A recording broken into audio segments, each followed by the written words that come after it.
عليهم واتقوا فتنة لا تصيبن الذين ظلموا منكم خاصة واعلموا أن الله شديد العقاب.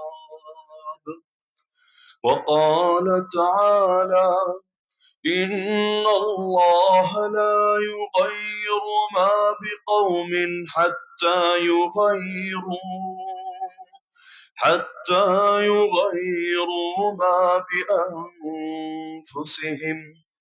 وقال تعالى: وإذا أردنا أن نهلك قرية أمرنا متر فيها ففسقوا فيها فحق عليها القول فدمرناها تدميرا. وقال تعالى: يا أيها الذين آمنوا إن تنصروا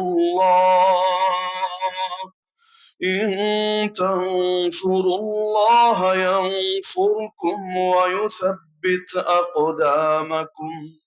وقال النبي صلى الله تعالى عليه وسلم: يوشك الأمم أن تداعى عليكم كما تداعى الأكلة إلى قصعتها. فقال قائل: ومن قلة نحن يومئذ؟ قال: بل أنتم يومئذ كثير ولكنكم غثاء كغثاء السيل. ولينزعن الله من صدور عدوكم المهابة منكم وليقذفن في قلوبكم الوهن. فقال قائل: وما الوهن يا رسول الله؟ قال: حب الدنيا وكراهية الموت. وقال أصحاب محمد رضي الله عنهم: نحن الذين بايعوا محمدا على الجهاد ما بقينا أبدا.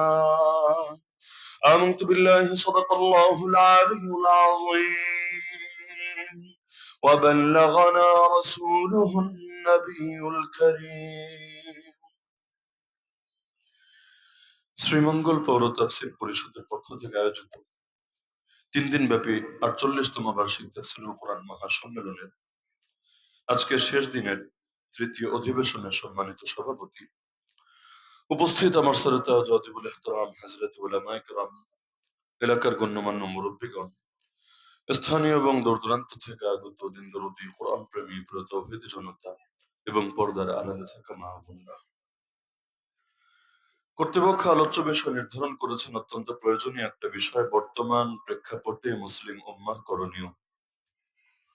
মূল আলোচনায় প্রবেশ করার আগে একটা বিষয় সকলের মাথায় গেঁথে রাখা দরকার, সেটা হলো কোরআন মাজিদ কখনোই পুরনো হবে না, কখনোই সেকেলে হবে না, কিয়ামতের একদিন আগেও এর আবেদন হারিয়ে যাবে না। বরঞ্চ যুগ যত সামনের দিকে যাবে, কোরআনের আবেদন, কোরআনের গুরুত্ব, কোরআনের তাৎপর্য মানুষের সামনে তত বেশি স্পষ্ট হতে থাকবে। এই কোরআন 1500 বছর আগেও যতটা প্রয়োজনীয় ছিল, আজও ঠিক ততটা না, বরং এর চাইতে আরো বেশি প্রয়োজনীয়, এবং কিয়ামত পর্যন্তের প্রয়োজন একটুও কমবে না, একটুও নামবে না। বরঞ্চ যতদিন যাবে, এই ফিতনা যত বাড়তে থাকবে, এই কোরআনের গুরুত্ব মানুষের সামনে তত বেশি স্পষ্ট হতে থাকবে।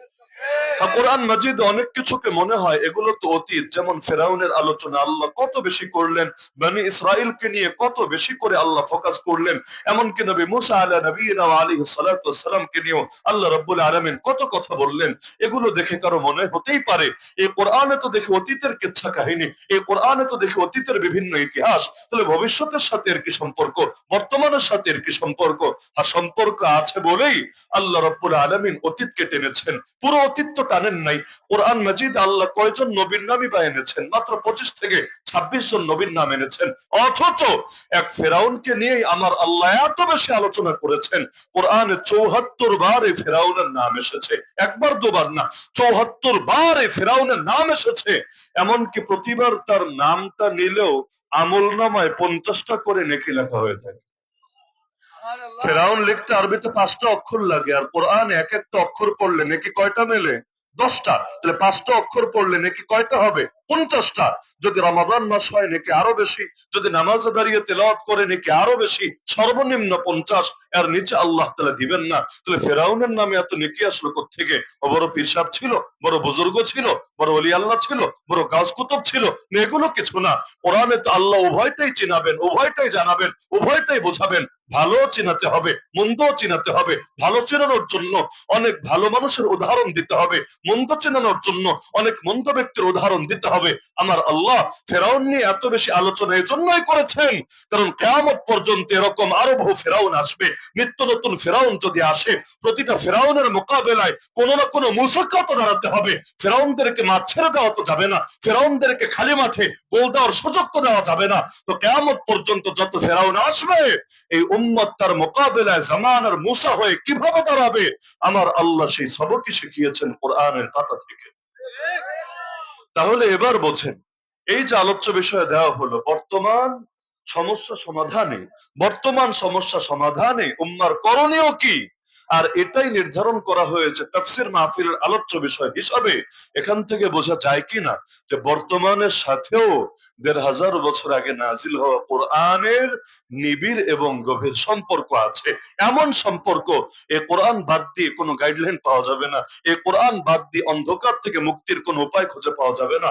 এই কোরআন বাদ দিয়ে আল্লাহর নুসরত, আল্লাহর রহমত, আল্লাহর বরকত লাভ করা সম্ভব হবে না। সুতরাং এই জাতি যদি এখনো মুক্তি পেতে চায় চলমান সংকট থেকে, তাদেরকে সেই কোরআনের পথেই ফিরে আসতে হবে। এজন্য আল্লাহ রাসূল সাল্লাল্লাহু আলাইহি ওয়াসাল্লাম বিভিন্ন হাদিসে বাস্তবতা জানিয়েছেন। যেমন এক হাদিসের মধ্যে নবীজি বলেন, ইযা তাবায়াতুম বিল আইনাহ, উম্মত যখন তোমরা সুদি লেনদেন করবা। সুদি লেনদেন তো শ্রীমঙ্গলে করে না, মৌলভীবাজারে করে না, বাংলাদেশে করে না। নবীজি বললেন, উম্মত যখন সুদি লেনদেন করবা, ওয়ারাদিতুম বিজারাই, আর ইসলামের চিন্তা বাদ দিয়া প্রত্যেকে নিজের ফল ফসল নিয়ে সন্তুষ্ট হয়ে পড়ে থাকবা। ওয়াখাযতুম আযনাবাল বাকার, আল্লাহর পথে না গিয়ে নিজের গরুর ল্যাজ ধরে পারলে পড়ে থাকবা। ওয়া তারাকতুমুল জিহাদ, আর আল্লাহর পথে বাতিলের বিরুদ্ধে সব জিহাদ ছেড়ে দিবা। না জবানের জিহাদ, না হাতের জিহাদ, কোন প্রকারের অন্যায়ের বিরুদ্ধে জিহাদ না করে তোমরা জিহাদ ত্যাগ করে বসে থাকবা। এই 4 জিনিস যখন তোমাদের দ্বারা হবে, সাল্লাল্লাহু আলাইকুম যুল্লা, আল্লাহ নিজে তোমাদের উপর লাঞ্ছনা চাপিয়ে দেবে। আমাদেরকে ইজ্জত দেন কে? বেইজ্জতিও করেন কে? সম্মানও দেন আল্লাহ, যাকে চান তাকে দেন। বেইজ্জতিও করেন আল্লাহ, যাকে চান তাকে করেন। আমাদের বেইজ্জতির ফয়সালা নরেন্দ্র মোদীর টেবিলে হয় না, আমাদের বেইজ্জতির ফয়সালা নেতানিয়াহুর টেবিলে হয় না, আমাদের বেইজ্জতির ফয়সালা ট্রাম্পের টেবিলে হয় না, আমাদের বেইজ্জতির ফয়সালা জাতিসংঘের টেবিলে হয় না। ইজ্জতের ফয়সালাও আসে যার থেকে, জিল্লতের ফয়সালাও আসে তার থেকে। আরে মানুষ যখন ইজ্জতের যোগ্য থাকে, আল্লাহ তাদেরকে এত বেশি ইজ্জত দিয়ে দেন, গোটা দুনিয়া তাদের তাকবীর থরথর করে কেঁপে ওঠে। আর মানুষ যখন যোগ্যতা হারিয়ে ফেলে, বেইজ্জতিও আসে তার থেকে। বেইজ্জতি যখন আসে, সংখ্যায় যদি 200 কোটিরও বেশি হয়, সংখ্যায় যদি 200 কোটিরও বেশি হয়, এরপর পৃথিবীর পূর্ব থেকে পশ্চিম, উত্তর থেকে দক্ষিণ, দুনিয়ার কাফেরদের লাথি উষ্টা খেয়ে দিন কাটানো লাগে। এজন্য দেখেন না মুসলমান কত বাড়া বেড়েছে, কিন্তু এত বাড়ার পরে পরিণতি কি হলো? পরিণতি এটাই হয়েছে, 100 বছরের বেশি হয়ে গেছে, ইসলামে খেলাফতি নাই। পরিণতি এটাই হয়েছে, আমাদের প্রথম কেবলাটাও আমাদের নিয়ন্ত্রণে নাই, ইহুদিবাদীদের দখলে। পরিণতি এটাই হয়েছে, পৃথিবীর পূর্ব থেকে পশ্চিম, উত্তর থেকে দক্ষিণ, খালি মুসলমানের রক্তই নজরে আসছে। আরাকানে তাকালো মুসলমানের রক্ত, কাশ্মীরে তাকালো মুসলমানের রক্ত, চীনের জিনজিয়াংয়ে তাকালো মুসলমানের রক্ত, মালি সোমালিয়া তাকালো মুসলমানের রক্ত, সুদানে তাকালো মুসলমানের রক্ত, ইয়ামানে তাকালো মুসলমানের রক্ত, প্যালেস্টাইনে তাকালো মুসলমানের রক্ত। সারা দুনিয়া ব্যাপী রক্ত দেওয়ার ঠিকাদারি কেমন যেন আমরা নিয়ে বসেছি। রক্ত দিব আমরা, আবার দিন শেষে জঙ্গি, উগ্রবাদী, মৌলবাদী, ধর্মান্ধ, সাম্প্রদায়িক যত নিকৃষ্ট গালি আছে এই গালিগুলো খাবো আমরা। ইহুদিবাদীরা এত মারার পর ওদেরকে কেউ জঙ্গি বলবে না। হিন্দুত্ববাদীরা, এই বিজেপি RSS রা এত মায়ের বুক খালি করার পর ওদেরকে কেউ জঙ্গি বলবে না। ওই সাদা চামড়ার পশ্চিমারা এত হাজার হাজার না লক্ষ লক্ষ মানুষকে হত্যা করার পর ওদেরকে কেউ জঙ্গি বলবে না। এমনকি বাংলাদেশের নাস্তিকরা, এমনকি সর্বশেষে যে বাউলরা আমার আল্লাহকে নিয়ে পর্যন্ত এত কটূক্তি করার পর ওদেরকে কেউ উগ্র বলবে না। সব গালি আমাদের জন্য বরাদ্দ থাকবে। সারা দুনিয়া ব্যাপী রক্ত দিব আমরা, গালিও খাবো আমরা। এমনকি এটা নিয়ে যদি কোনো আলেম দরদ দেখায়, কোনো আলেম দোয়া করে, ওই আলেমরা পর্যন্ত সন্দেহ করা হয়ে থাকে, তাকে নিয়ে কখনো জেলের ভাত খাওয়ানো হয়ে থাকে। এমনকি কাউকে কাউকে তো জেলের মধ্যে লাশ বানিয়ে ছাড়ে। তাহলে কি হবে এত মুসলমান দিয়ে যদি আল্লাহর নবীর ইজ্জতে হেফাজতে না থাকে? কি হবে এত মুসলমান দিয়ে যদি আমার আল্লাহকেই গালি দেওয়া হয়ে থাকে? কি হবে এত মুসলমান দিয়ে বাংলাদেশের মতো দেশের রাজধানীতেও যদি কোরআনকে নাউজুবিল্লাহ পায়ের তলায় ফেলে পিষ্ট করে বেয়াদবি করা হয়ে থাকে? তাহলে এত মুসলমান বেড়ে কি হবে? তো মুসলমান তো বেড়েছে কিন্তু ইজ্জত বাড়ে নাই, মুসলমান তো বেড়েছে সম্মান বাড়ে নাই, মুসলমান তো বেড়েছে মাথা উঁচু থাকে নাই। কেন? আল্লাহ নবী বলেছেন যখন অপরাধে জড়া যাবা, ওই 4টা অপরাধের কথা হাদিসে নবী বললেন, তখন আল্লাহ লাঞ্ছনা চাপিয়ে দিবেন। ওই লাঞ্ছনার কোন দিনও উঠিয়ে নেবেন না যতদিন না আবারও পূর্ণ দিনের পথে ফিরে আসবা। লা ইয়ানজিউহু হাত্তা তারজিউ ইলা দীনিকুম। তার মানে আমাদের ইজ্জত আসে আল্লাহর পক্ষ থেকে, বেইজ্জতিও আসে আল্লাহর পক্ষ থেকে। বান্দা যখন কোরআনকে ধারণ করে আল্লাহ তাকে ইজ্জত দিয়ে দেন, বান্দা যখন কোরআনকে ছেড়ে দেয় আল্লাহ তাকে চরম ভাবে লাঞ্ছিত করে দেন। এই যে আমার সামনে যারা বসে আছে, আপনাদের কারো গায়ে লাইট লাগানো নাই, বাতি লাগানো নাই, বাল্ব সেট করা নেই, এরপরও প্রত্যেকের চেহারাই কিন্তু আলোকিত মাশাআল্লাহ। আমার কাউকে দেখতে কষ্ট হচ্ছে না। আবার আপনারাও যারা আছেন আমার চেহারা দেখতেও কষ্ট হচ্ছে না। কেন? কারো গায়ে লাইট নাই তারপরও চেহারা আলোকিত হলো কিভাবে? জবাব সিম্পল। লাইট আছে যেখানে, বাতি আছে যেখানে, আমরা আছি তার পরশে, আছি তার নিকটে। এখান থেকে দূরে চলে যান, বাতি থেকে দূরে চলে যান, কিছু দূর যাওয়ার পরে দেখবেন চেহারায় আর আলোকিত দেখা যাচ্ছে না, বরং এটা আসলে কে চিনতেই কষ্ট হয়ে যাচ্ছে। আলাদা লাইট না মারলে চেনাই যাচ্ছে না। তাহলে যেখানে আলো থাকে এর পরশে যে আসে সেও যায় আলোকিত হয়ে। আমিরুল মুমিনিন খলিফাতুল মুসলিমিন ওমর রাদিয়াল্লাহু আনহু বলেছিলেন, নাহনু কওমুন আ'আজ্জানাল্লাহু বিল ইসলাম। আরে আমরা সেই জাতি, এই ইসলামের মাধ্যমে আল্লাহ যাদেরকে সম্মানিত করেছেন, ইসলামের মাধ্যমে যাদেরকে আলোকিত করেছেন, ইসলামের মাধ্যমে যাদের শিরকে বুলান করেছেন। কথা উল্টান, ফাইযা বাতাগাইনাল ইজ্জাতা বিগাইরিহি আযাল্লানাল্লাহ।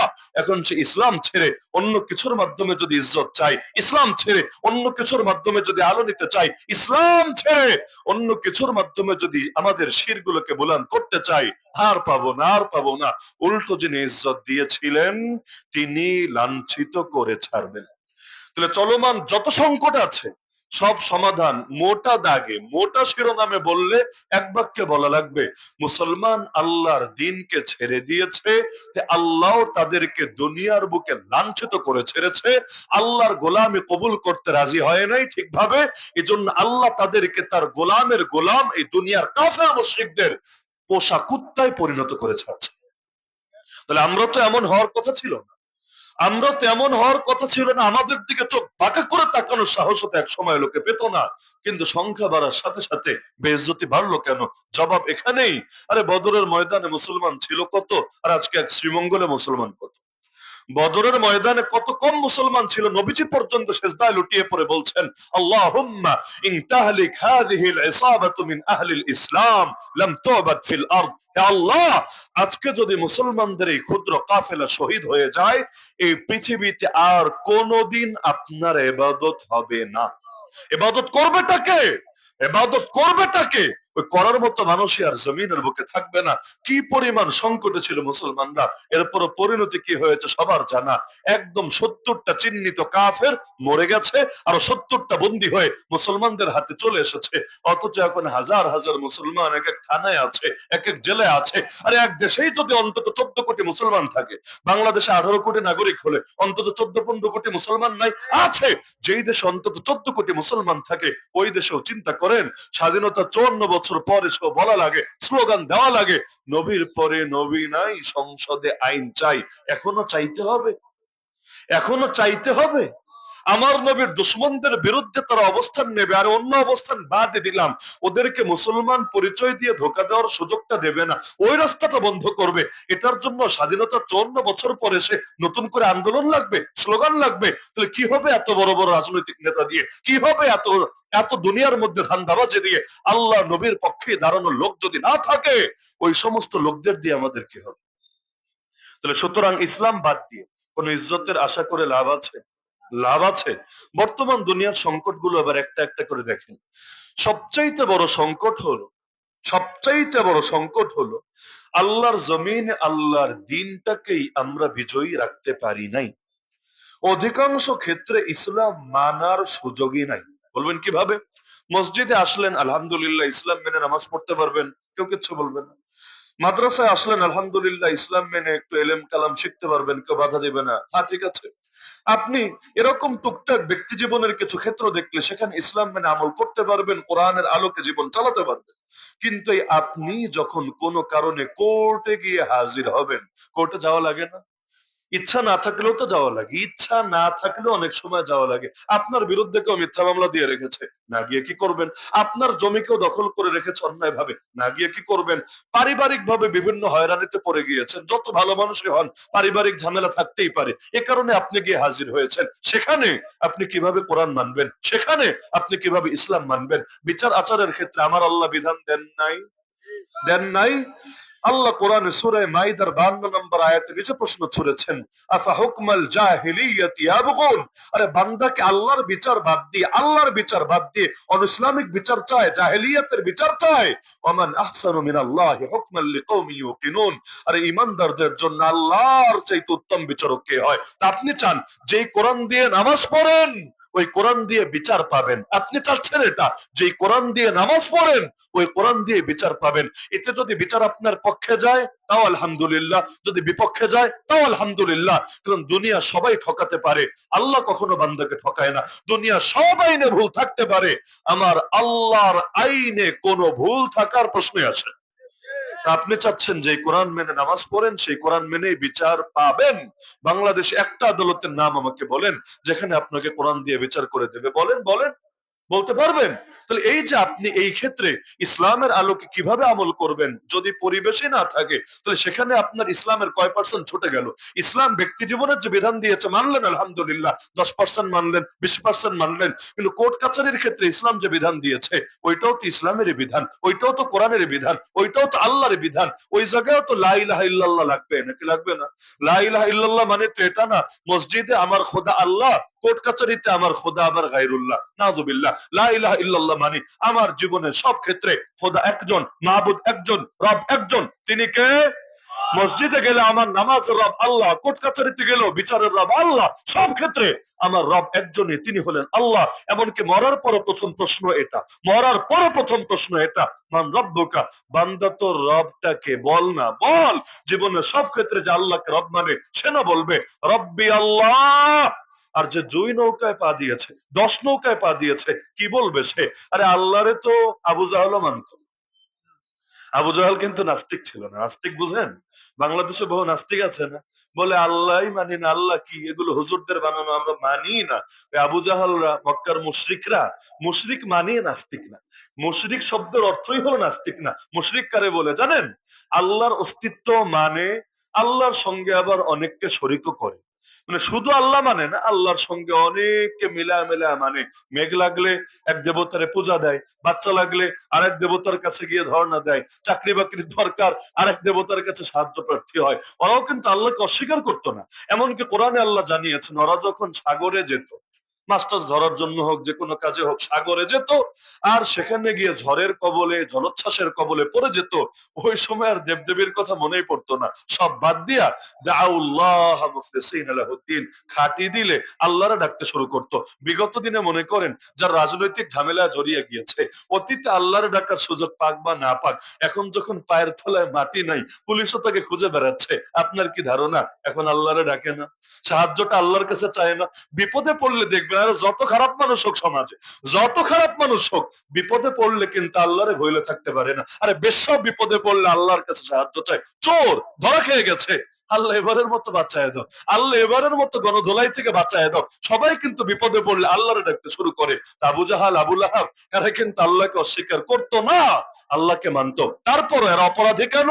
কারণ আল্লাহর সঙ্গে অনেককে শরিক করে ফেলতো। তো যারা আল্লাহর সঙ্গে অন্য কাউকে শরিক করে, এদের মুখ থেকে কবরে মান রব্বুকার জবাবে রব্বি আল্লাহ বের হবে?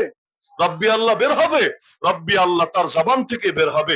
জীবনের সব ক্ষেত্রে একমাত্র, কেবলমাত্র, শুধুমাত্র আল্লাহ কি রব মানে। তাহলে বিচার আচারের ক্ষেত্রে আমাকে সুযোগ তো দেওয়া হচ্ছে না সেই রবের বিধান অনুসরণ করার। অর্থনীতির ক্ষেত্রে আমাকে সুযোগ দেওয়া হচ্ছে না সেই রবের বিধান অনুসরণ করার। শিক্ষা ব্যবস্থার ক্ষেত্রে পর্যন্ত আমাকে সুযোগ দেওয়া হচ্ছে না সেই রবের অনুসরণ করার। সভ্যতা সংস্কৃতির ক্ষেত্রে পর্যন্ত কোন কোন ক্ষেত্রে আমাকে সুযোগ দেওয়া হচ্ছে না সেই রবের অনুসরণ করার। আর পলিটিক্যাল ক্ষেত্র বাদই দিলাম, সংবিধানে যদি লেখা থাকে সকল ক্ষমতার মালিক নাকি জনগণ, তাহলে আর আল্লাহর ইজ্জত থাকে কই?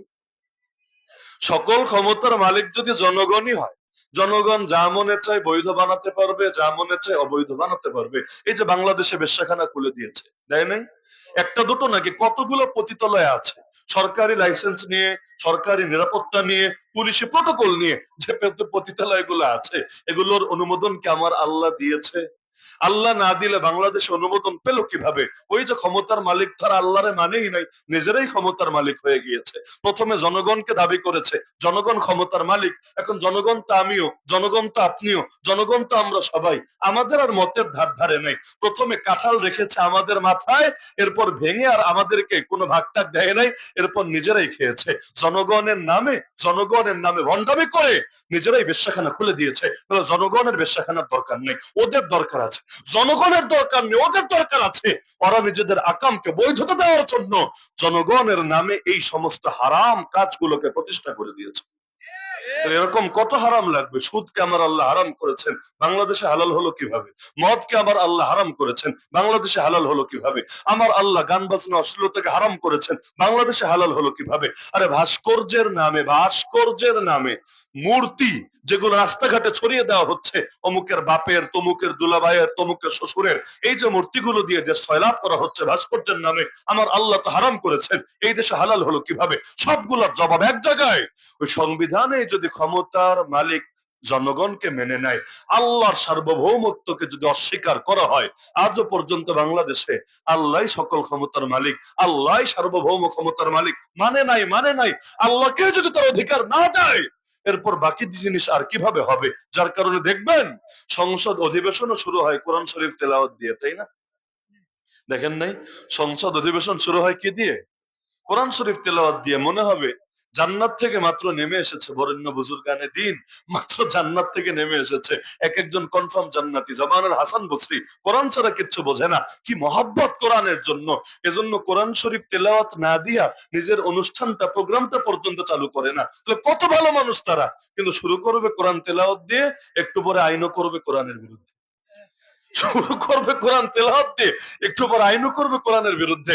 এমনকি হুজুররা এতকাল বসে গলা ফাটাচ্ছে যে একটা বাক্য খালি যোগ করো, একটা বাক্য খালি যোগ করো তোমাদের সংবিধানে, সেটা হলো কোরআন সুন্নাহর বিরুদ্ধে কোনো আইন করা যাবে না। একটা বাক্য যোগ করো। এখনো পর্যন্ত কারো মন গলাতে পারে নাই, একটা বাক্য সংবিধানে ঢোকাতে পারে নাই। এমনকি সর্বশেষ একটা জুলাই সনদ যেটা বানিয়েছে, এই জুলাই সনদে যাতে অন্তত এই বাক্যটা থাকে, বিসমিল্লাহির রহমানির রহিম দিয়ে শুরু হয়, আল্লাহর উপর আস্থা ও বিশ্বাসের কথা থাকে, আল্লাহ সার্বভৌমত্বের কথা থাকে, কোরআন সুন্নাহর বিরুদ্ধে আইন হবে না এই কথা থাকে। এটার জন্য কি পরিমাণ চেষ্টা করেছে হুজুররা, ইসলামী লোকেরা, লেকিন রেজাল্ট 0 0 0 0। কেন? কারণ তাদের এই কথাগুলো শুনলে তো ওদের জাত যাবে। ওরা নাস্তিকদের কথা শুনবে, বামরামদের কথা শুনবে, তো মোল্লাদের কথা শুনলে তো ওদের জাত যাবে। এজন্য আজও পর্যন্ত সংখ্যাগরিষ্ঠ মুসলমানের দেশে আল্লাহরই তার অধিকার দেওয়া হয় নাই। এই জাতির কপালে মুক্তি কেমনে আসবে? মুক্তির মালিককে, শান্তির মালিককে, ওই শান্তির মালিককে নারাজ করে শান্তি আনবেন কিভাবে? মুক্তির মালিককে নারাজ করে মুক্তি আনবেন কিভাবে?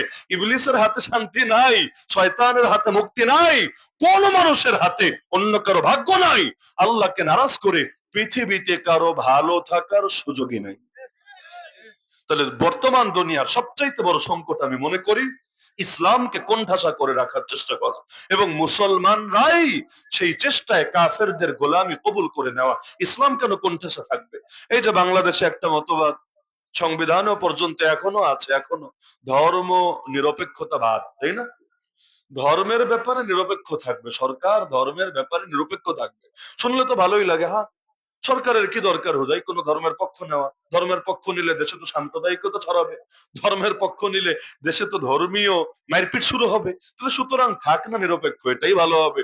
কিন্তু একটাবার মানুষ চিন্তা করে না, আর ইসলাম ধর্মটা দিয়েছেন কে? তাহলে আল্লাহ কি কখনো ঠকাতে পারে তার বান্দাকে? আল্লাহ কি কখনো জুলুম করতে পারে তার বান্দার উপরে? তাহলে আল্লাহর দ্বীনের পক্ষে থাকলে অন্য কারো ক্ষতি হবে কোন দুঃখে?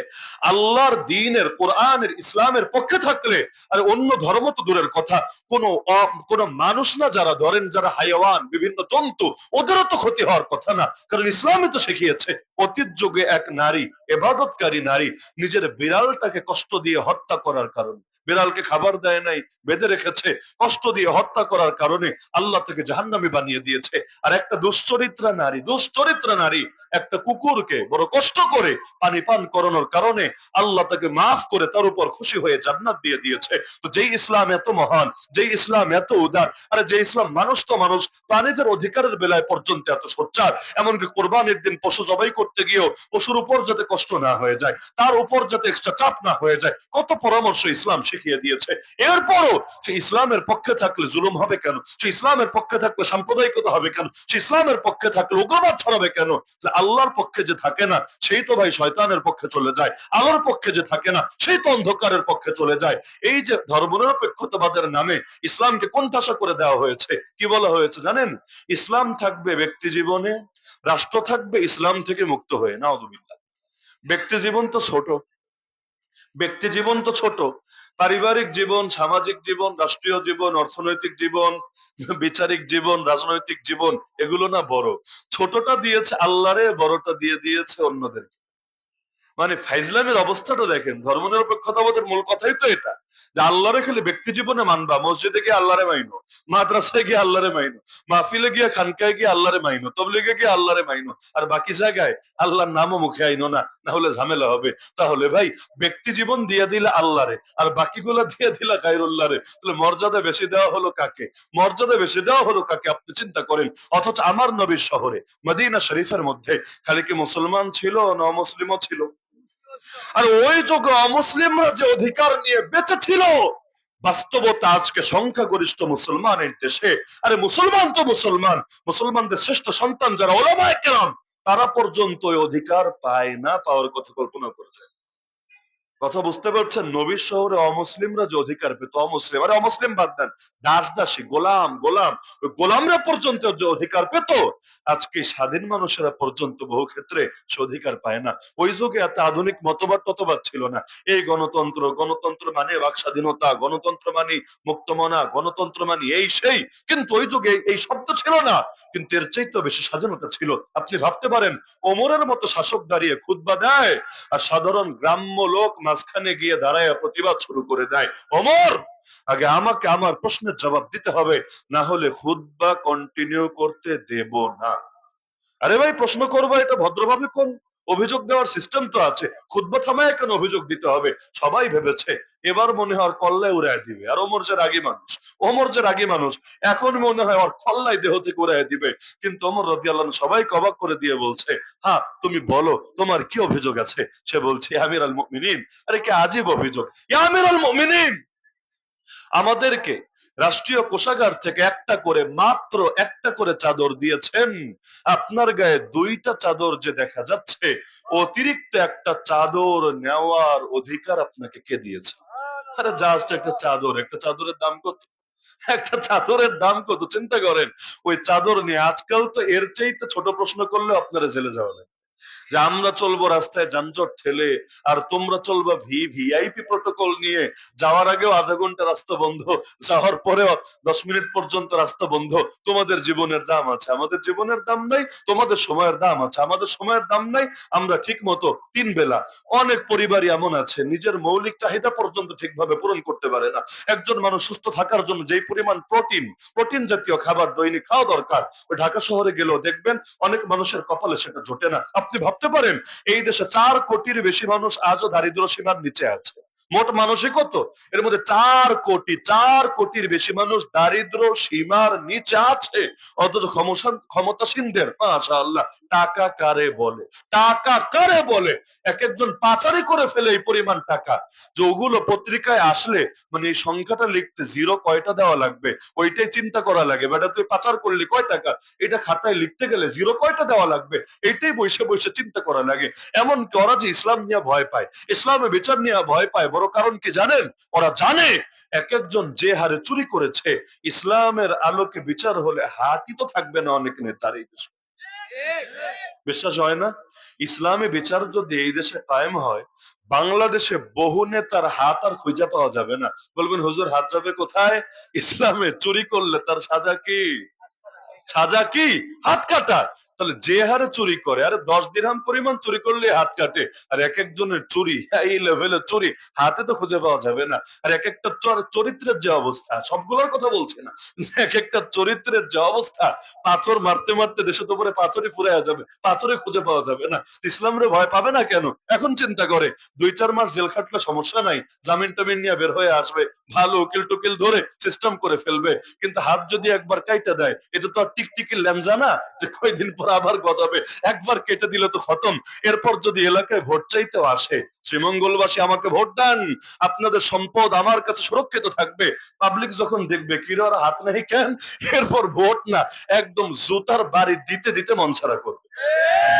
এজন্য বড় ভয় পায়। এমনকি কোন টকশোতে হুজুর নিয়ে গেল, প্রথম প্রশ্ন এটাই করে, হুজুর আপনারা ক্ষমতায় আসলে কি হাত কেটে দেবেন? কিরে ভাই, ইসলাম মানে তো খালি হাত কাটা না, ইসলামে হাজার হাজার বিধান আছে, তোমাদের এইটা নিয়ে এত টেনশন লাগে কেন? আমার কাছে জবাব আছে। জবাব হলো, চোরের মনে, চোরের মনে পুলিশ পুলিশ।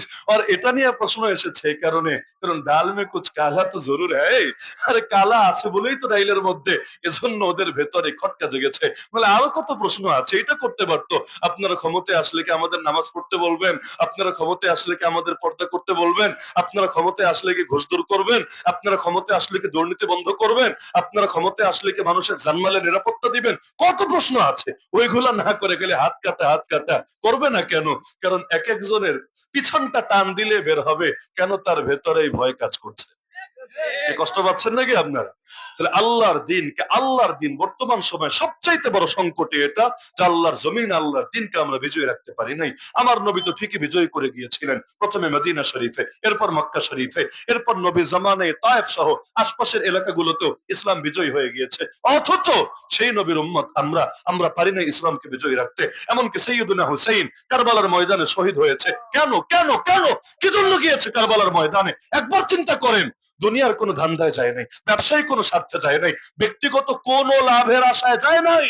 আরে বহুত ভালো ছিল, বহুত সুখে ছিল, তার ইজ্জত আমাদের সবার ইজ্জতের চাইতে বেশি ছিল। চাইলে পায়ের উপর পা তুলে সারা জীবন ভক্ত মুরিদদেরকে নিয়ে কাটায় দিতে পারতো। আল্লাহ নবীর নাতি বলে কথা, তাকে একবার দেখার জন্য মানুষ হাজার কেন লাখ কোটি টাকা ব্যয় করা লাগলো, হাসি মুখে করতো। সেই হুসাইন কেন গেল কারবালার ময়দানে? সেই হুসাইন কেন শাহাদাতকে বরণ করে নিল হাসি মুখে? একটাই জবাব, ইসলামী খেলাফতকে পুনরুদ্ধার করার জন্য, আল্লাহর নবীর রেখে যাওয়া শাসন ব্যবস্থাকে ইয়াজিদের মতো ভণ্ডদের হাত থেকে রক্ষা করার জন্য। আজ সেই হুসাইনের নাম বলে চেতনা সবাই মিলে করে, কিন্তু যেই কারণে হুসাইন নিজের জান কোরবান করেছে, ওই মিশন নিয়ে চলতে রাজি না। জামান আর ইয়াজিদদের বিরুদ্ধে ঐক্যবদ্ধ হয়ে নিজেরাও নিজেদের জান কোরবান করার ন্যূনতম মানসিকতার ভেতরে কাজ করে না। সুতরাং 1 নম্বর কাজ, পৃথিবীর 200 কোটি মুসলমানকে আবার এক হয়ে সাইয়্যিদুনা হুসাইন চলেছে যেই পথে, আমাদেরকেও আগাতে হবে সেই পথে। নবীজি যেই মিশন সম্পন্ন করেছেন তার জীবনে, আমাদেরকেও সেই মিশন নিজেদের কাঁধে তুলে নিতে হবে। না হলে কোনো শান্তি আসবে না, কোনো মুক্তি আসবে না। যতদিন যাবে মাইর আরো বাড়বে, যতদিন যাবে জুলুম আরো বাড়বে। এমনকি মুস্তাদরাকে হাকিমের এক হাদিসের মধ্যে আছে, ইযা ক্বালা আর-রাজুলু আল্লাহ কুতিলা, এমন একটা সময় আসবে মানুষ খালি আল্লাহর নাম মুখে নিলেও তাকে হত্যা করে ফেলা হবে, আল্লাহর নাম নিলেও হত্যা করে ফেলা হবে। তাহলে ওই দিন যদি চান যে আরো কিছু পরে আসুক, অন্তত আমরা দুনিয়ার বুকে একটু শান্তিতে ইবাদত বন্দেগী করি, এর জন্য জরুরি হলো সমস্ত মুসলমান ঐক্যবদ্ধ হয়ে আল্লাহর দ্বীনকে বিজয়ী করতে হবে। আরে হিন্দুত্ববাদীরা ঐক্যবদ্ধ হয়ে গিয়েছে রাম রাজ্যের পক্ষে, ইহুদিবাদীরা ঐক্যবদ্ধ হয়ে গিয়েছে দ্য গ্রেট ইসরায়েলের পক্ষে, খ্রিস্টানরা ঐক্যবদ্ধ হয়ে গিয়েছে তাদের খ্রিস্টীয় রাজ্যের পক্ষে, নাস্তিকরা সেকুলাররা ঐক্যবদ্ধ হয়ে গিয়েছে তাদের ধান্দার পক্ষে। আর মুসলমানরা এখনো পারে নাই আল্লাহর জমিন, আল্লাহর দিন বিজয়ী করার আওয়াজটাও তুলতে। ভয় লাগে, দিনের কথা বললে যদি হায়াত কমে যায়, দিনের কথা বললে যদি লোকে মেরে ফেলে, অথচ হায়াত নির্ধারিত, মৌত নির্ধারিত। শিয়ালের মতো বাঁচলেও ওই কয়দিনই বাঁচবেন, সিংহের মতো বাঁচলেও যে কয়দিন বাঁচবেন। আমি মনে করি সাহাবীদের সাথে আমাদের বড় পার্থক্য এখানে। সাহাবীরা আল্লাহর দ্বীনকে নিজের প্রাণের চাইতেও বেশি মূল্যবান মনে করতেন, আর আমরা নিজেদের প্রাণকে, নিজেদের সম্পদকে, নিজেদের চাকরিকে, নিজেদের ক্যারিয়ারকে, নিজেদের ধান্দাকে আল্লাহর দ্বীনের চাইতে হাজার গুণ বেশি মূল্যবান মনে করি। এজন্য ইসলাম গেলে যাক, আমি ঠিক থাকলে হবে, ইসলাম আগালে আগাক, আরে আমি ঠিক থাকলে হবে, আর ইসলাম যা হয় হোক, ওইটা নিয়ে আমার ভাবতে হবে না। সব ছেড়ে দিয়েছে কেমন যেন আল্লাহর উপরে। আল্লাহ তুমি বুঝছো। ওই বনি ইসরাইল নবী মুসা আলাইহিস সালামকে জবাব দিয়েছে। নবী মুসা বললেন, চলো, আল্লাহ ফরজ করেছেন আমাদেরকে ফিলিস্তিন রক্ষায় জিহাদে যেতে হবে। বনি ইসরাইল বলে, আমাদের লাগবে কেন, তুমি পারো না? তোমার আল্লাহর নিয়ে তুমি যাও, তুমি নবী, আর তোমার সম্পর্ক ডাইরেক্ট আল্লাহর সাথে, তোমরা দুইজন যাও, গিয়ে লড়াই চালাও। ইযহাব আনতা ওয়া রাব্বুকা ফাকাতিলা ইন্না হাহুনা কাঈদুন। আমরা যাব না, আমরা বসে বসে তামাশা দেখবো, আর তুমি আর তোমার আল্লাহ না পারলে আমাদের দিয়ে আর কি হবে? এই যে বেয়াদবি করেছে, এই বেয়াদবির জন্যই 40টা বছর আমার আল্লাহ ওদেরকে আযাবে আক্রান্ত রেখেছে। ওই ঘটনা সবাই জানেন। এমন একটা উপত্যকায় আটকে গেছে, আর বেরই হতে পারেন। সারাদিন হাঁটে আর হাঁটে আর হাঁটে আর হাঁটে, সন্ধ্যাবেলায় দেখে কিরে, যেখান থেকে হাঁটা শুরু করলাম ওইখানেই দেখে হাজির, ওই এলাকায় আর ছাড়তে পারে না। 40টা বছর এভাবে আমার আল্লাহ ওদেরকে আযাব দিলেন। কেন? যেই পাপের কারণে সেই পাপ এখন মুসলিম উম্মাহ করে যাচ্ছে। আল্লাহ মাফ করুক আমাদেরকে। তাহলে 1 নম্বর সংকট, পৃথিবীর বুকে ইসলামকে বিজয় করতে হবে। 2 নম্বর বিষয় হলো, ইসলাম বিজয়ী করাটা যদি কিছুটা বিলম্বিত হয়, সবার আগে মুসলমানের জান মাল হেফাজতের জন্য এবং ইনসাফ রক্ষার জন্য মুসলমানকে এগিয়ে আসতে হবে। আল্লাহ নবী সাহাবীদেরকে প্রথমেই মদিনায় হিজরত করার নাই। প্রথম হিজরত হয়েছে কোথায় জানেন? হাবাসায়। আপনারা তো ইতিহাস জানার কথা, নবীজির মহব্বত সকলের দিলে কম বেশি থাকার কথা। ইসলামে প্রথম হিজরত হয়েছে কোথায়? হাবাসায়, বাদশাহ নাজাশির দেশে। হাবাসা মানে ইথিওপিয়া। সেই ইথিওপিয়ায় বাদশাহ নাজাশির দেশে আল্লাহ নবী পাঠিয়েছেন তার সাহাবীদেরকে হিজরত করার জন্য। কেন? কেন? ইথিওপিয়া কি মুসলিম রাষ্ট্র ছিল? না। নাজাশী কি তখন মুসলমান বাদশা ছিল? না। তো নবী তাদেরকে মক্কা থেকে কেন পাঠাইয়া দিলেন? জবাব একটা, মক্কাও তখনো পর্যন্ত মক্কা অন ইসলামিক রাষ্ট্র, হাবাসাও অন ইসলামিক রাষ্ট্র। মক্কায় যারা ক্ষমতায় আছে তারাও ইসলামের পক্ষে না, হাবাসায় যে আছে সেও ইসলামের পক্ষে না। কিন্তু পার্থক্য হলো, মক্কায় জুলুম হতো, জুলুম, মানুষের জান নিরাপদে না, মাল নিরাপদে না, ফ্যামিলি নিরাপদে না। আর হাবাসা ছিল এমন ভূমি, আল্লাহ নবী নিজে বলেছিলেন, লাউ খারাজতুম ইলা আরদিল হাবাসা, আরে তোমরা যদি হাবাসার জমিনে যাও, ফাইন্না ফিহা মালিকান লা ইউজলামু ইনদাহু আহাদ, সেখানে এমন একজন বাদশা আছে, তার কাছে যারা থাকে তাদের উপর কেউ জুলুম করার সুযোগই পায় না। ওয়াহিয়া আরদু সিদকিন, সেটা হলো সত্যবাদিতার জমিন। হাত্তা ইয়াজআলাল্লাহু লাকুম ফারাজা, যতদিন আল্লাহ তোমাদের জন্য মুক্তির পথ না খোলে, চূড়ান্ত ভাবে ইসলামের বিজয় না হয়, ততদিন পর্যন্ত তোমরা সেই হাবাসার জমিনেই থাকতে থাকো। এখান থেকে একটা শিক্ষা বের হয়, এক লাফে যদি গাছের আগায় উঠতে নাও পারি, যতদূর পারি ততদূর ওঠা উচিত, যতদূর পারি ততদূর আগানো উচিত। আল্লাহ নবী তখনো পর্যন্ত যেহেতু ইসলামী রাষ্ট্র প্রতিষ্ঠা হয় নাই, সাহাবীদেরকে ইসলামী রাষ্ট্রে পাঠানোর সুযোগও পান নাই, কিন্তু আল্লাহ নবী জুলুমের রাষ্ট্র থেকে ইনসাফের রাষ্ট্রে পাঠানোর চেষ্টা করেছেন, যাতে অন্তত জান বাঁচে, যাতে অন্তত মাল বাঁচে, যাতে অন্তত ইজ্জত বাঁচে। এখান থেকে আমাদের একটা সবক আছে। কি সবক জানেন? আগামীকাল ভোর হওয়ার আগেই আমরা চাইলে হয়তো এই দেশে ইসলামকে বিজয় করতে পারবো না, আমরা চাইলে সব সেক্টরকে কোরআনের রঙে একদিনে হয়তো রঙিন করতে পারবো না, এর জন্য হয়তো কিছু সময় লাগতে পারে, এর জন্য হয়তো কিছু কাল অতিবাহিত হতে পারে, কিন্তু আমাদেরকে এর আগেও একটা কাজের বেলায় আপোষ করলে চলবে না। সেটা হলো যে কোনো মূল্যে ইনসাফ কায়েম করতে হবে, যে কোনো মূল্যে অন্তত খুন বন্ধ করতে হবে, অন্তত গুম বন্ধ করতে হবে, অন্তত সন্ত্রাস বন্ধ করতে হবে, অন্তত জুলুমের কালো হাত ভেঙে দিতে হবে। না হলে এই দেশ আর মানুষের দেশ থাকবে না, এটা একটা মৃত্যু পুরীতে পরিণত হবে। দেখেন না, এত মানুষ, এত মুক্তিকামী মানুষ এই দেশে থাকতে মানুষের জান পর্যন্ত নিরাপদে না। আরে বিগত 1 বছরে কত মানুষকে হত্যা করা হয়েছে চিন্তা করেন। রাজনৈতিক কারণে কতজনকে মারা হয়েছে, রাস্তাঘাটে ডাকাতি করতে গিয়ে কতজনকে মারা হয়েছে, টার্গেট করে করে কতজনকে হত্যা করা হয়েছে। এমনকি এখন তো নির্বাচন সামনে রেখে প্রতিবাদী কণ্ঠস্বর গুলোকে থামিয়ে দেওয়ার জন্য কোটি কোটি টাকা ব্যয় করে আলাদা প্রজেক্ট হাতে নিয়ে টার্গেট করে করে হত্যা করা হচ্ছে। এভাবে তো চলতে পারে না, এভাবে তো চলতে পারে না। এভাবে চললে আরে এটার মানুষের সমাজ থাকে কই, এটা তো জানোয়ারের সমাজে পরিণত হয়ে যায়। সুতরাং সুতরাং ইসলাম কায়েম করা মানে এখানে সবাইরে নামাজে বাধ্যতামূলক করে দেওয়াই না। ইসলাম কায়েম করা মানে শুধু চোরের হাত কেটে দেওয়াই না। ইসলাম কায়েম করা মানে শুধু জিনাকারকে পাথর মারাই না। ইসলাম কায়েমের আরো ধাপ আছে। জুলুম বন্ধ করা, এটাও কি ইসলাম কায়েম না? ঘুষ দূর করা, এটাও কি ইসলাম কায়েম না? দুর্নীতি বন্ধ করা, এটাও কি ইসলাম কায়েম না? খুনিদেরকে বিচারের আওতায় আনা, এটাও কি ইসলাম কায়েম না? প্রতিটা অন্যায়ের কালো হাত ভেঙে দেওয়া, এটাও কি ইসলাম কায়েম না? আর ইসলাম তো সংক্ষিপ্ত কোনো জিনিসের না, ইসলাম তো সংক্ষিপ্ত কোনো জিনিসের নাম না। ইসলাম তো সামগ্রিক পরিপূর্ণ এক জীবন ব্যবস্থা। এক লাফে পুরোটা যদি নাও পারি, যতটুকু পারি, যতটুকুর ব্যাপারে যাতে একমত আছে, সেটার বেলায় তো কোন প্রকার পিছিয়ে থাকা উচিত না।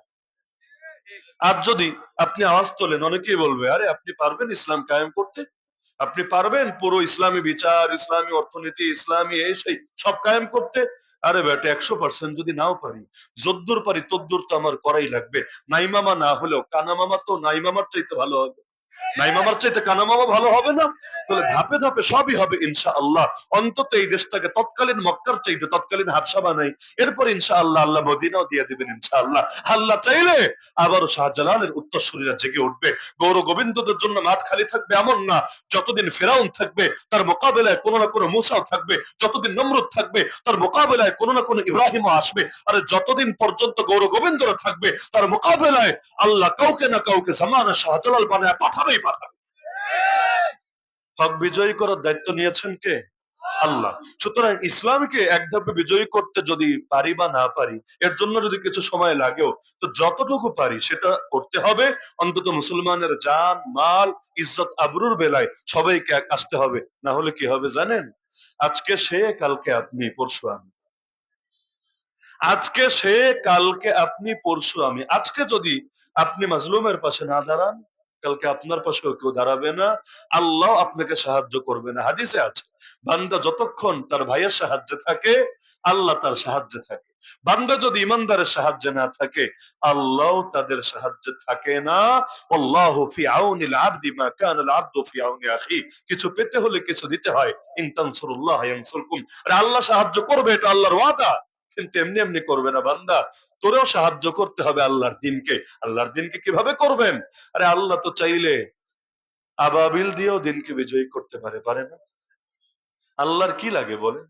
আল্লাহর যে ফেরেশতা আছে মাশাআল্লাহ, এক একটা ফেরেশতার যে সাইজ, আরশ যারা বহন করে আছে, এই ফেরেশতাদের সাইজ হাদিসে আছে।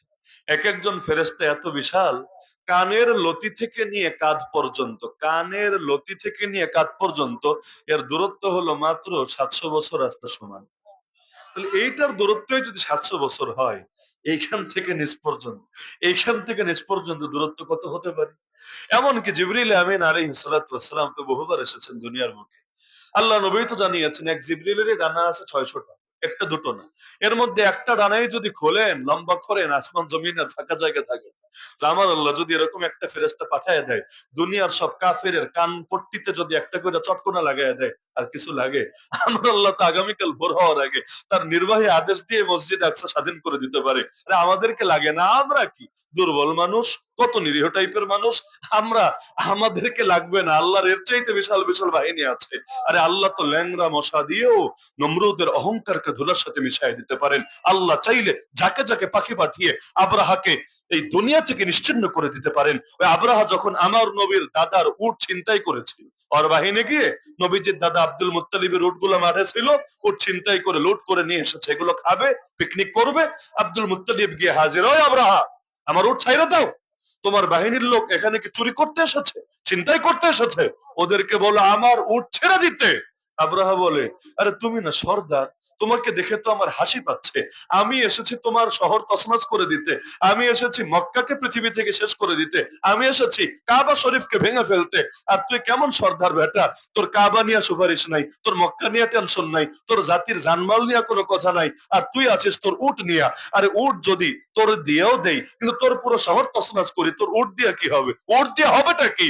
আব্দুল মুত্তালিব বলছে, আরে পাগল, আনা রাব্বুল ইবিল ওয়ালিল বাইতি রাব্বুন ইয়াহমি, আমি উটের মালিক, তাই উটের বেলায় সুপারিশ করতে এসেছি। ভাবিস না কাবার কোনো মালিক নাই, ভাবিস না বাইতুল্লাহর কোনো রব নাই। আরে আমি যেমন আমার উট বাঁচাতে চলে এসেছি, তুই একটু এগিয়ে দেখ না, কাবা ভাঙার চেষ্টা করে দেখ না, কাবার রব এমন ভাবে চলে আসবে, তোর মতো জালেমের নাম নিশানাও থাকবে না। অবশেষে কোনো বাহিনী তো লাগেনি। কে হবে বাহিনী? বাহিনী হবেটা কে?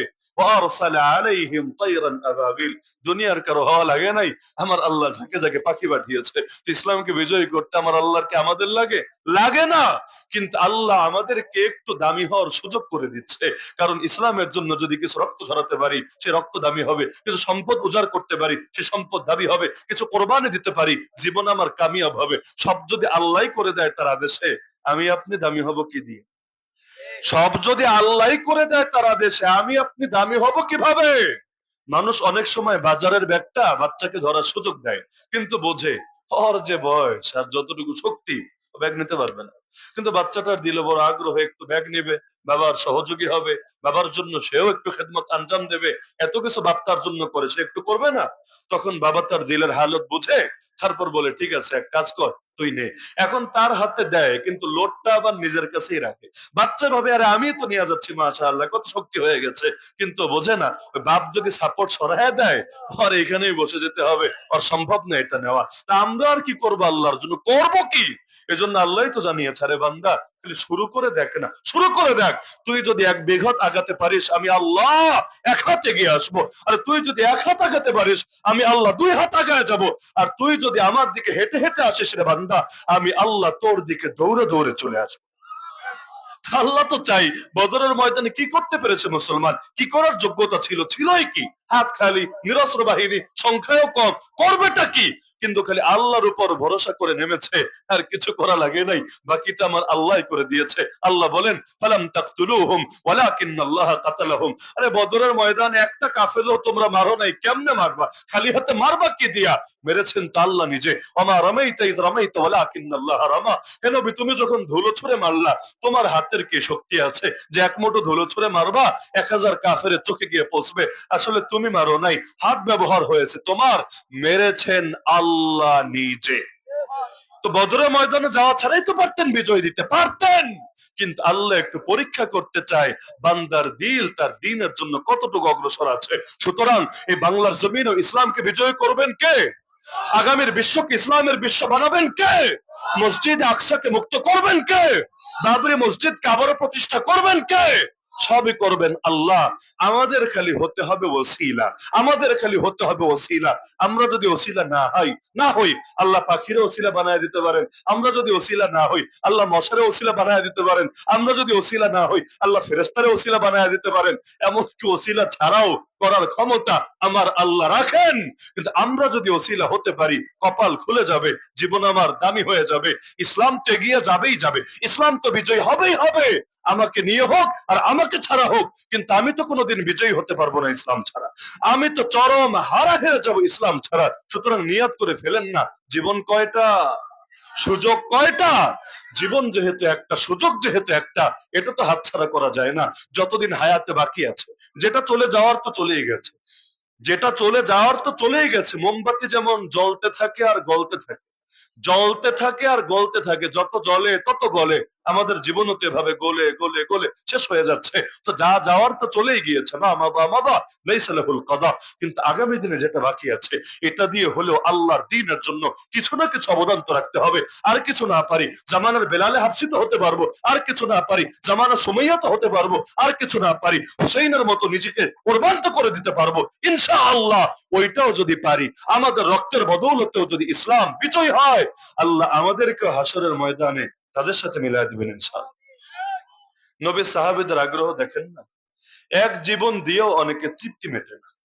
এক সাহাবীকে ড্যাগের ভেতর ফেলে দিবে, ঘটনা সবাই জানেন, খালি মনে করায় দাও। জ্বলন্ত তেলগুলো, মানে জ্বলন্ত চুলার উপর ড্যাগ রেখেছে, তার উপর তেল ঢেলেছে, তেলগুলো টকবক করে ফুটছে। এমনকি তার দুইজন সাথীকে একটু আগে এখানে ছেড়ে দেওয়া হয়েছে, জায়গায় শহীদ, জায়গায় শহীদ। এবার তার সিরিয়াল। আগে খ্রিস্টান বাদশা বহু চেষ্টা করেছে তাকে লোভ দেখাতে, তার ইমান কিনে ফেলতে, কাজ হয় না। বাদশা বারবার বুঝিয়েছে, শোনো তুমি সেনাপতি, যত যাই হও তুমি মুসলিম বাহিনীর সেনাপতি। আমি তোমার যোগ্যতার প্রতিভার মূল্যায়ন করতে চাই, মারলে তো শেষই। আমি তোমার মারতে চাই না, তুমি আমার বাহিনীতে যোগদান। তোমার অভিজ্ঞতার দাম আছে, আগামী দিনে অনেক কাজ হবে তোমার দ্বারা, এবং ইসলামের বিরুদ্ধে যুদ্ধ হলে তুমি ভালো অবদান রাখতে পারবা। তুমি চলে আসো, আমার বাহিনীতে চলে আসো, বিনিময়ে যা চাও সব পাবা। কত সম্পদ লাগবে, কি সুন্দরী নারী লাগবে, কি লাগবে, যা চাও সব পাবা, তুমি আমার বাহিনীতে চলে আসো। যখন দেখলো টাকা দিয়ে ইমান কিনতে পারছে না, জুলুম শুরু হলো। যখন দেখলো জুলুমেও কাজ হয় না, জুলুমেও কাজ হয় না, এবার সিদ্ধান্ত নিল জানে মেরে ফেলবে। তো ভয় দেখানোর জন্য প্রথমে সেনাপতিকে না মেরে তার দুই সঙ্গীকে ছেড়ে দিল সেই তেলের ভেতরে। তার চোখের সামনে দুইজন শহীদ হলো। এবার তাকে নিয়ে গেল, তাকেও ফেলা হবে ড্যাগের ভেতরে। খ্রিস্টান বাদশা খুব গভীর ভাবে লক্ষ্য করছে সে কি করে। বাদশা তাকিয়ে দেখলো তার চোখ থেকে দর দর করে পানি গড়িয়ে পড়ছে। বাদশা অবাক, কিরে কাহিনী কি? তোরে এত ভাবে গলাতে চাইলাম, কোনোভাবেই গললি না, মায়েরাও কাজ হইল না, লোভ দেখাও কাজ হইল না, এখন কাঁদিস কেন? এখন কাঁদিস কেন? ও আচ্ছা, মৃত্যুকে চোখের সামনে দেখে ভয় লাগছে তাই না? আতঙ্ক ঢুকেছে ভেতরে তাই না? ঠিক আছে, বাদ দে, কান্নাকাটি করিস না, এখনো সময় আছে, খ্রিস্টান হয়ে যা, মোহাম্মদের ধর্ম ছেড়ে দে। তোকে আগে যেই লোভ দেখিয়েছি সব দিয়ে দিব, আমি তোকে ঠকাবো না, বঞ্চিত করব না। সেই সাহাবী আর থেমে থাকতে পারলেন না, উত্তেজিত হয়ে গেলেন, ইমানের বলে বলিয়ান হয়ে বললেন, আরে তুই ভেবেছিসটা কি? তুই কে ভেবেছিস আমি মৃত্যুর ভয়ে কাঁদছি? আল্লাহর কসম, মুসলমান মৃত্যুর ভয়ে কাঁদে না, কাঁদতে পারে না। আমি তো এজন্য কাঁদছি, একটা মাত্র জীবন আল্লাহর জন্য কোরবান করছি। এত সামান্য পুঁজি নিয়ে কিয়ামতের দিন আল্লাহর সামনে দাঁড়াবো কোন মুখে? আরে আমার অতীতে কত পাপ আছে, কত পাপ। আল্লাহ কি এতটুকু পুঁজির বদৌলতে আমার সব পাপ মাফ করবে? নাকি আল্লাহ আমাকে সেই কৃতকর্মের জন্য আমাকে জিজ্ঞাসাবাদ করবে, আমাকে ধরে জাহান্নামে ফেলে দেবে? ওর ভয় লাগছে। আমার গায়ে যেই পরিমাণ পশম আছে, এই পরিমাণ প্রাণ যদি থাকতো, আর প্রতিটা প্রাণ আল্লাহর নামে আল্লাহর জন্য কোরবান করে দিতে পারতাম, তাহলে না কিয়ামতের দিন বড়সড় পুঁজি নিয়ে দাঁড়াতে পারতাম। এখন এত সামান্য পুঁজি নিয়ে দাঁড়াবো কিভাবে? আমার তো ভয় হচ্ছে, আমার তো পিপাসা মিটছে না, আমার তো তৃপ্তি হচ্ছে না, এ ভয়ে কাঁদছি।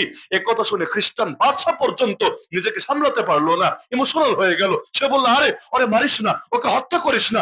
যেই জাতি মৃত্যুকে জীবনের চাইতে বেশি ভালোবাসে, ওদেরকে মেরে মেরে দমানো সম্ভব না।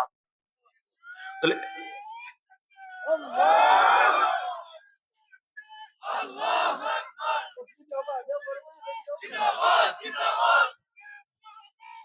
এমন কি এক নারী নিজের কোলে বাচ্চা নিয়ে হাজির হয়ে গেছে।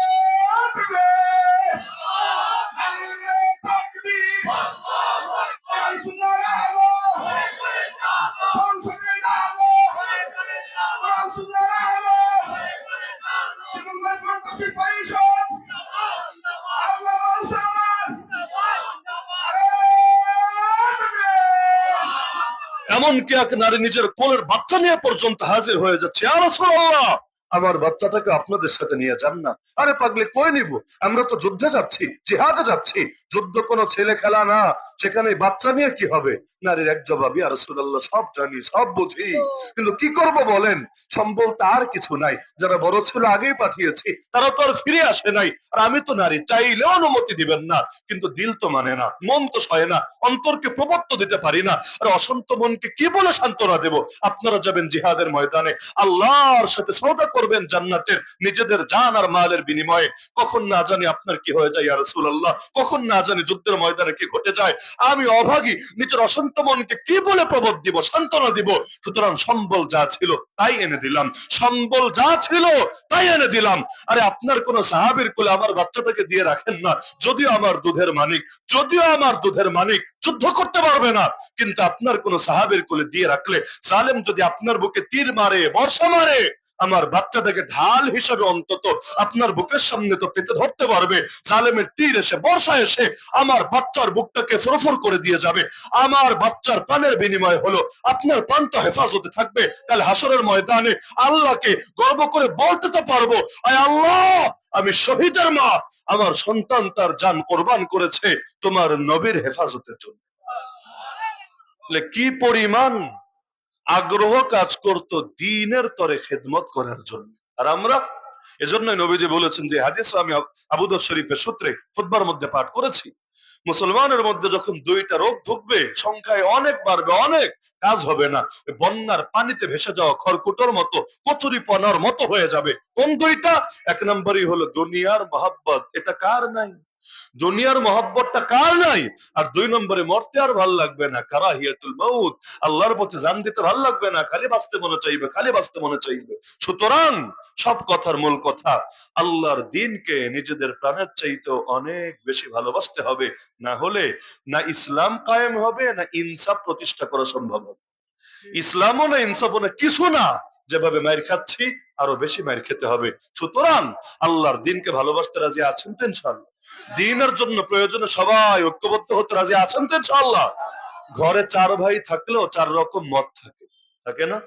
চার ভাইয়ের মধ্যেও ঝগড়াঝাটি হয় না? হয়। পর যদি ঘর দখল করতে আসে, তখন আর ভাইয়ারা নিজেদের ভেতরে কোনো ভেদাভেদ রাখে না, সকলে মিলে আগে পরকে তারাই, এরপর প্রয়োজন নিজেদের ভেতরে ঠান্ডা মাথায় আবার ঝগড়া চালায়। নবীজি জামানায় এমনটা হয়েছিল, আল্লাহ রসুলের পরে এমনটা হয়েছিল। যেমন আলী এবং মুআবিয়া রাদিয়াল্লাহু আনহুর মধ্যে যুদ্ধ হয়েছিল, সবাই জানেন, জঙ্গে সিফিন নামে। ওই যুদ্ধ চলাকালে খ্রিস্টান বাদশা চিঠি পাঠালো আমির মুআবিয়ার কাছে, মুআবিয়া, আমি দেখতে পাচ্ছি তুমি হক, আলী বাতিল, নাউযুবিল্লাহ, তুমি হক, আলী বাতিল, তুমি যদি অনুমতি দাও আমি তোমাকে সাহায্য করতে চাই। আহ, কি পীড়িত! কাফেরের কি পীড়িত মুসলমানদের জন্য! তুমি চাইলে আমি সাহায্য করতে চাই, তোমার সাহায্যে বাহিনী পাঠাতে চাই, তারা তোমার পক্ষ হয়ে লড়াই করে তোমার দুশমন আলীর কল্লা কেটে সেই কল্লা লুটিয়ে দিবে তোমার কদমে। বলেন নাউযুবিল্লাহ। এই যুগে হলে তো খুশিতে লাফ হতো যে আমরা বিরোধী দল, তাতে কি? আরে আমাদেরকে বিদেশিরা সাহায্য করবে, সাহায্য করে ক্ষমতায় বসাবে, লাভে লাভ, লসের কি আছে? কিন্তু আমির মুআবিয়া রাদিয়াল্লাহু আনহু যে ফিরতি চিঠি পাঠালেন, এর মধ্যেই আমাদের ওই বক্তব্যের পক্ষে দলিল আছে। তিনি লিখে পাঠালেন, ইয়া কালবার রোম, প্রথম কথাই, হে রোমের কুত্তা। চিঠি কি কুত্তা পাঠিয়েছে না বাদশা পাঠিয়েছে? কুত্তা আবার চিঠি পাঠায় কেন? কুত্তা কি পড়ালেখা জানে? চিঠি পাঠিয়েছে বাদশা, কিন্তু প্রথম বাক্যই কি? হে রোমের কুত্তা, ভাইয়ে ভাইয়ে ভুল বোঝাবুঝি হয়েছে, একসময় মিটমাট হয়েও যাবে, মাঝখানে এসে নাক গলানোর তুই কে? তুই যদি আর একবার মুসলমানদের অভ্যন্তরীণ বিষয়কে কাজে লাগিয়ে জল ঘোলা করতে চাস, আরে তুই আর কি বাহিনী পাঠাবি? আমি মুআবিয়া এত বিশাল এক বাহিনী পাঠাবো তোর মোকাবেলায়, যার প্রথম সদস্য থাকবে তোর সামনে রোম দেশে, সে সদস্য থাকবে আমার সামনে শাম দেশে, তারা তোর কল্লা কেটে সেই কল্লা নিয়ে যাবে আলী রাদিয়াল্লাহু আনহুর কদমে। তাহলে কি বুঝলেন? মুসলমানে আপোষে আপোষে ঝগড়াও হতে পারে, কিন্তু তাই বলে অন্যরা চান্স নেবে, অন্যরা মুসলমানদের মাথায় কাঁঠাল রেখে সেই কাঁঠাল ভেঙে খাবে, এটা কখনোই ইসলাম আমাদেরকে শেখায় না। সুতরাং আল্লাহর দ্বীন যতদিন পর্যন্ত আল্লাহর জমিনে চিন্তা না হবে, ততদিন পর্যন্ত আমাদের নিজেদের ভেতরের ভেদাভেদ গুলো নিয়ে এত বেশি সিরিয়াস হওয়া উচিত না যে কাফেররা এক দল দিয়ে আরেক দলকে দমাতে থাকবে, বরং সকল ঐক্যবদ্ধ হয়ে আল্লাহর জমিনে আল্লাহর দ্বীনকে বিজয় করতে হবে, বাবরি মসজিদকে আবারও স্বাধীন করতে হবে, মসজিদ আকসাকে মুক্ত করতে হবে, এই দেশের আকাশেও আবার কালেমার পতাকা উড়াতে হবে, সমস্ত মুসলমানদের জানমাল নিরাপদ করতে হবে। ডক্টর আফিয়া সিদ্দিকার মতো যত নারী এখনো পর্যন্ত জালেমদের জিন্দানখানায় বন্দী, তাদেরকে মুক্ত করতে হবে। যারা আল্লাহর নবীকে গালি দেয় ওদেরকে বিচারের আওতায় আনতে হবে। আল্লাহর শানে আগামী দিনে কেউ বেয়াদবি করবে ওই দরজায় বন্ধ করে দিতে হবে। যতদিন পর্যন্ত এটা না হবে, ততদিন পর্যন্ত নিজেদের সর্বস্ব দিয়ে লড়াই চালিয়ে যেতে হবেই হবে। রাজি আছেন? রাজি আছেন? তো 1 ঘন্টা কেন, যদি 10 ঘন্টাও আমি সংকট আর সমাধান বলতে চাই, শেষ হবে না। আসলেই শেষ হবে না, শেষ করা সম্ভব না। কিন্তু যতটুকু না বললে না, এটার উপর মৌলিক ধারণা দেওয়ার চেষ্টা করলাম। যদিও ঘড়ি দেখার আগে আমার বিশ্বাসই হচ্ছিল না ১ ঘন্টার বেশি হয়েছে। আমার মনে হচ্ছিল মাত্র ৫ মিনিট হয়েছে। আসলে মাত্র শুরু হয়েছে এমন মনে হচ্ছিল। আর আলহামদুলিল্লাহ, আপনাদের একটা জিনিস আমার অবাক লাগে। গত বছরও খেয়াল করেছি এবার। শুরুতে যখন উঠি, সামনে দেখে ভাবি এই কয়টা লোক, এত বিশাল প্যান্ডেল বানিয়েছে, এই কয়টা লোক ১০-২০ জন বসে আছে। গতবার তো মনে হয় ২-৪ জন বসা ছিল সামনে। কিন্তু আলহামদুলিল্লাহ এরপর যেভাবে মহাব্বত সামনের দিকে ছুটে আসে, মনে চায় সারা রাত কাটায় দেই কথাতে কথাতে। কিন্তু জীবন পরিবর্তন করতে চাইলে হাজার হাজার কথা লাগে না, একটা কথাই যথেষ্ট। আর পরিবর্তন করতে না চাইলে লাখো কোটি কথা দিয়েও লাভ হয় না। সুতরাং যতটুকু আলোচনা হলো হৃদয়ে ধারণ কইরেন, খালি কান থেকে শুই না এখানে রেখে যায়েন। লাস্টে বাসায় যাবেন, জিজ্ঞেস করবে কি ওয়াজ হয়েছে, বলবে না ওয়াজ তো ভালোই হয়েছে কিন্তু কি হয়েছে মনে তো নাই। ওই ওয়াজ দেয়া লাভ নাই। যতটুকু আলোচনা হয়েছে দিলে ধারণ করতে পারবেন তো ইনশাআল্লাহ, জীবনে বাস্তবায়ন করতে পারবেন তো ইনশাআল্লাহ। আমরা যদি না জাগি মা, কেমনে সকাল হবে? তোমার ছেলে জাগলে গো মা, রাত পোহাবে তবে। ফানা ফিল্লাহ কি তেহ মে বাকা का राज मुज़मर है, जिसे मरना नहीं आता उसे जीना नहीं आता, वमा अलैना इल्ला अल बलागुल मुबीन, व आखिरु दावाना अनिल हम्दुलिल्लाहि रब्बिल आलमीन। अस्सलामु अलैकुम व रहमतुल्लाहि व बाराकातुहू। আলহামদুলিল্লাহ, অত্যন্ত গুরুত্বপূর্ণ